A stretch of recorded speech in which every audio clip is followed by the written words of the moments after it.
નમસ્કાર, આપ જોઈ રહ્યા છો ઇવનિંગ રિપોર્ટ અને હું છું આપની સાથે હેતવી। વાત કરીએ મહત્વના સમાચારોને લઈને તો અમરેલીથી વિગતો આવી રહી છે। અમરેલી બાદ હવે જૂનાગઢ ભાજપમાં પણ આંતરિક કલહ આવ્યો છે સામે।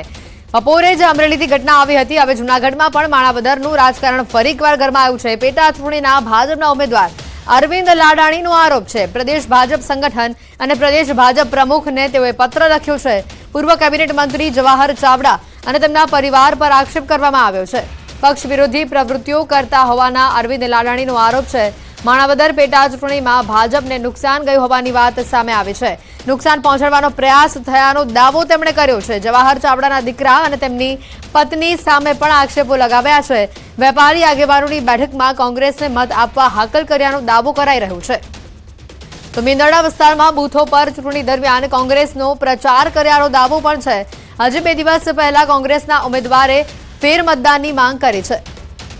આ ઘટના જે સામે આવી રહી છે, જે રીતે પહેલા વિગતો આવી હતી અને ફરી એકવાર જ્યારે રાજકારણ અહીંયા ગરમાયું છે, અમરેલી બાદ જૂનાગઢ ભાજપનું રાજકારણ ગરમાયું હોય તેવી વિગત છે। વધુ વિગત મેળવીશું। ફોન લાઈન ઉપર સંવાદદાતા અતુલ જોડાઈ ચૂક્યા છે। અતુલ, વધુ માહિતી શું? જી, આપણે ચોખ્ખું જણાવ્યું કે જે રીતે અમરેલીના રાજકારણમાં હવે છે તે માણાવદરનું રાજકારણ પણ ગરમાયું છે। ખાસ જોવા જઈએ તો જે ભાજપના જે ઉમેદવાર છે તેને કોંગ્રેસમાંથી રાજીનામું આપ્યું, તેને લઈને માણાવદર પેટા ચૂંટણી યોજાઈ હતી। તેમાં જે ભાજપના ઉમેદવાર અરવિંદ લાડાણીએ છે તેને પૂર્વ કેબિનેટ મંત્રી જવાહર ચાવડા તેમજ તેના પરિવાર સામે સણસણતા આક્ષેપ કર્યા છે।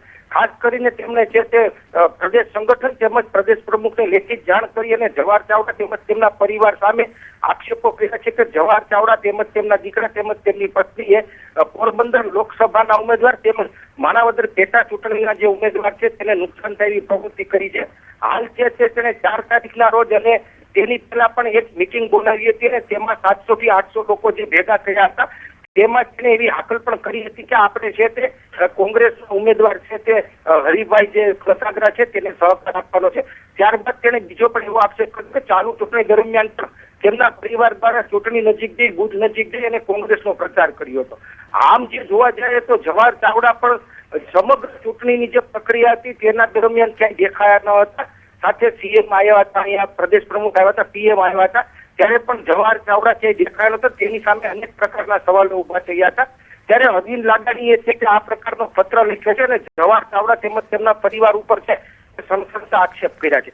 બીજી તરફ જોવા જાય તો હજી 2 દિવસ પહેલા જ કોંગ્રેસના ઉમેદવાર છે હરિભાઈ કણસાગરા તેમણે પણ જે મુખ્ય જિલ્લા ચૂંટણી અધિકારી છે જૂનાગઢ જિલ્લા કલેક્ટરને લેખિત જાણ કરી અને જણાવ્યું હતું કે જે માણાવદરના જે મેલડાના અમુક ગામો છે તેની અંદર ભાજપ દ્વારા છે તે બોગસ મતદાન કર્યું છે। 12 ગામના મતદારો છે તેનું મતદાન નહીં કરવામાં આવ્યું છે। આમ હાલ સામસામા આક્ષેપો થઈ રહ્યા છે, તેને લઈને માણાવદરનું છે તે રાજકારણ ગરમાયું છે। અતુલ, આભાર માહિતી બદલ। તો આગળ વધીએ। હવામાન વિભાગની આગાહી આવી છે સામે। 7 દિવસ સુધી ગુજરાતમાં સામાન્ય વરસાદની આગાહી કરી છે। સૌરાષ્ટ્રમાં ચોથા અને 5મા દિવસે સામાન્ય વરસાદ જોવા મળશે। સાયક્લોનિક સર્ક્યુલેશનની અસરના પગલે નોર્થ ઇસ્ટ અરેબિયન સીમાં વરસાદના એંધાણ વર્તાઈ રહ્યા છે અને જેની અસર ગુજરાત પર થશે। આવતીકાલે બનાસકાંઠા, સાબરકાંઠા, અરવલ્લી, દાહોદ, મહીસાગર, ડાંગ, નવસારી, વલસાડ, દાદરાનગર હવેલીમાં વરસાદ વરસશે। તો દરિયાકાંઠાના વિસ્તારમાં ભેજવાળા અને ગરમ પવનો ફૂંકાશે।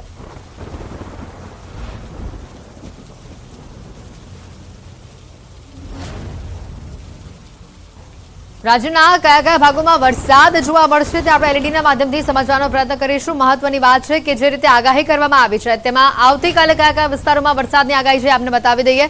અરવલ્લી છે, પંચમહાલ છે, જેવા અનેક વિસ્તારો છે, ખાસ કરીને જે દક્ષિણ ગુજરાતનો પટ્ટો છે ત્યાં વધારે છે। નવસારી, ડાંગ, વલસાડ, દમણ, દાદરાનગર હવેલી, આ તમામ 5 જગ્યા ઉપર વરસાદ આપણને આવતીકાલે જોવા મળશે। તો આ સાથે ઉત્તર ગુજરાતમાં બનાસકાંઠા છે, અરવલ્લી છે, સાથે જ મહીસાગર છે, દાહોદ છે, આ તમામ પટ્ટાઓમાં વરસાદની આગાહી જોવા મળશે। કાલે આ તમામ પટ્ટો આપ જોઈ રહ્યા છો દક્ષિણ ગુજરાત સહિત ઉત્તર ગુજરાતના કેટલાક ભાગોમાં વરસાદની આગાહી આવતીકાલ માટે કરવામાં આવી છે। જે વેસ્ટર્ન ડિસ્ટર્બન્સની અસર જોવા મળી રહી છે અને જે 4 અલગ અલગ સિસ્ટમ ગુજરાતની આસપાસ સક્રિય થઈ છે તેને લઈને આગાહી સામે આવી છે। હવે જોઈએ 12મી તારીખે ક્યાં ક્યાં આગાહી કરવામાં આવી છે। 12મીના રવિવારના રોજ મહીસાગર, દાહોદ, છોટાઉદેપુર, નર્મદા, સુરત, તાપી, નવસારી, ડાંગ, વલસાડ, દમણ અને દાદરાનગર હવેલી આ પટ્ટામાં આગાહી કરવામાં આવી છે। 12મી તારીખે રવિવારે આ તમામ વિસ્તારો જે આપ જોઈ રહ્યા છો ત્યાં વરસાદને લઈને આગાહી કરવામાં આવી છે। आने वाले दिनों के लिए जो फोरकास्ट दिया गया है गुजरात स्टेट के लिए डे 1 से डे 7 तक गुजरात रीजन आइसोलेटेड प्लेसेस पे लाइट रेन होने का पूर्वानुमान दिया गया है। और सौराष्ट्र रीजन की बात करेंगे तो डे 4, डे 5, डे 6 और डे 7 में सौराष्ट्र रीजन को आइसोलेटेड प्लेसेस में लाइट रेन होने का पूर्वानुमान दिया गया है। और डे 1 की बात करेंगे, आज के लिए जो गुजरात रीजन के लिए रेनफॉल का पूर्वानुमान दिया गया है वो एक cyclonic circulation north east Arabian Sea में बना है और उसका जो इफेक्ट है गुजरात कोस्ट के आसपास तक है, जिसके कारण गुजरात रीजन में लाइट रेन आइसोलेटेड प्लेसेस पे होगी। डे 2 के लिए जो जिले दिए गए हैं जहाँ पे गुजरात रीजन में लाइट रेन आइसोलेटेड प्लेसेस पे होगी वो डिस्ट्रिक्ट हैं वलसाड़, नौसारी, डांग और अरावली, महिसागर, अरावली, महिसागर, पंचमहल, दाहोद, छोटा उदयपुर, नर्मदा। और डे 3 की बात करेंगे जहाँ पे आइसोलेटेड प्लेसेस पे लाइट रेन होने का पूर्वानुमान दिया गया है गुजरात रीजन के लिए, वो है महिसागर, दाहोद, छोटा उदयपुर, वलसाड़, नौसारी, डांग, तापी, सूरत और नर्मदा। તો આની સાથે જ ચોમાસાને લઈને હવે સારા અને માઠા બંને સમાચાર આવી રહ્યા છે। હવામાન નિષ્ણાત અંબાલાલ પટેલનું અનુમાન આવી રહ્યું છે ચોમાસું વહેલું પણ એક સાથે વાવણી નહીં થાય। 14મી મે સુધી આંધી વંટોળ સાથે માવઠાની સંભાવના વ્યક્ત કરાઈ છે અને કેટલાક વિસ્તારમાં ભારે ગાજવીજની પણ સંભાવના વ્યક્ત કરાઈ છે। આંધી વંટોળથી ચોમાસાની શરૂઆત થશે। ચોમાસું વહેલું આવશે પણ ચિંતા વધારનારું હશે। શરૂઆતમાં ચોમાસું ખંડવૃષ્ટિવાળું રહેવાનું અનુમાન અંબાલાલ પટેલે વ્યક્ત કર્યું છે। મધ્ય ગુજરાતના ભાગોમાં 43 ડિગ્રી સેલ્સિયસ જેવું મહત્તમ ઉષ્ણતામાન થવાની શક્યતા રહે છે। ઉત્તર ગુજરાતના ભાગોમાં પણ 43 ડિગ્રી સેલ્સિયસ જેવું મહત્તમ ઉષ્ણતામાન થવાની શક્યતા રહે છે। પવનની ગતિ પણ વધારે છે અને લૂ પણ ચાલશે। એટલે આ વખતે જે પ્રી મોન્સૂન એક્ટિવિટી પછી ફરી પુનઃ જે અકળાવનારી ગરમીની તૈયારી રાખવી પડશે। પરંતુ જે પ્રી મોન્સૂન એક્ટિવિટી જે છે જે વંટોળ આ જે ગતિવિધિ જરૂરી છે જે ચોમાસું શરૂઆતનું ચોમાસું હજી વંટોળ થવાની શક્યતા રહે છે।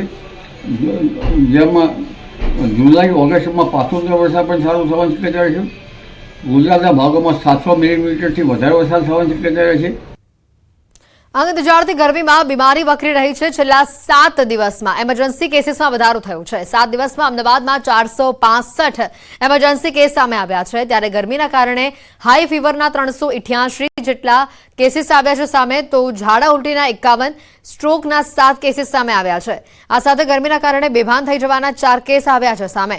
રાજ્યમાં એપ્રિલ મહિનામાં ગરમીના કારણે 2067 જેટલા એમરજન્સી કેસીસ નોંધાયા હતા। ત્યારે સિનિયર ફિઝિશિયન પણ કહી રહ્યા